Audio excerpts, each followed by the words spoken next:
The big question right now is, who would win? Now, I know a lot of you probably think that Heatwave solos, and a lot of you think that I solo, but I'm here to figure out the truth. So, without wasting any time, I'm going to be power scaling every single detail that I can find between my character and Heatwave's.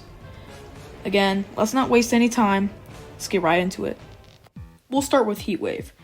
Now, from this video right here, it seems like that when he is fighting his inner self, or evil self, I suppose he becomes, he surpasses boundless.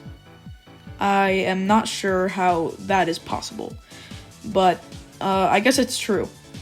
But also in this clip, you can see after he does the omnidirectional punch, he says this: "I'm traveling at outer speed like it's nothing. I surpass the levels of boundless," which is obviously insane.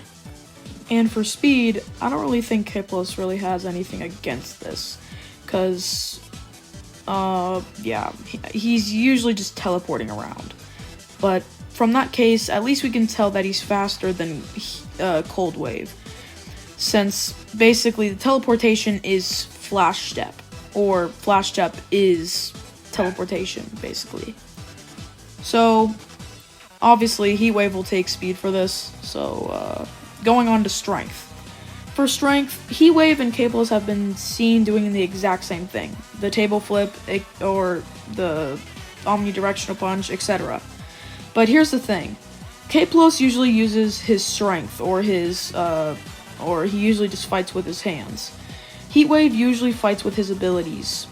But also, a big advantage that Heatwave gets is his destructive capability. Heatwave obviously takes destructive capability because, for a few reasons. Obviously, his Incinerate and his ultimate in some of the episodes. And also, right here, I guess their team blew up a multiverse one time after one of Heatwave's friends were asking if he was gonna get some blood. But yeah, but here's the thing that gets me a little confused and a little suspicious at the same time. I've had some talks with Heatwave, and we were talking about of who would win against Heatwave and Cayplos. When we were talking about this, we were obviously making our statements, and Heatwave actually had some good points.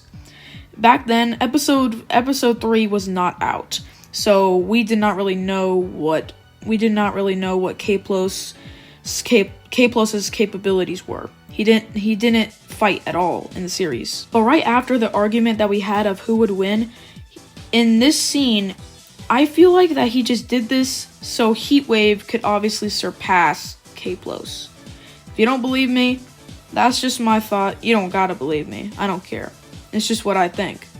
And speaking about feats and powers and strength and speed and all that, I have actually thought of some good feats and powers that Cayplos could have, which could obviously give him an advantage against Heatwave.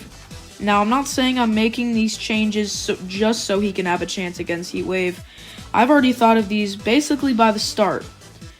I already knew that Cayplos was going to be powerful, and in one of the deleted videos that I made, that is basically gone now, Cosmo challenges his sensei to a battle. Cayplos lets Cosmo get a few hits on him before using Infinity.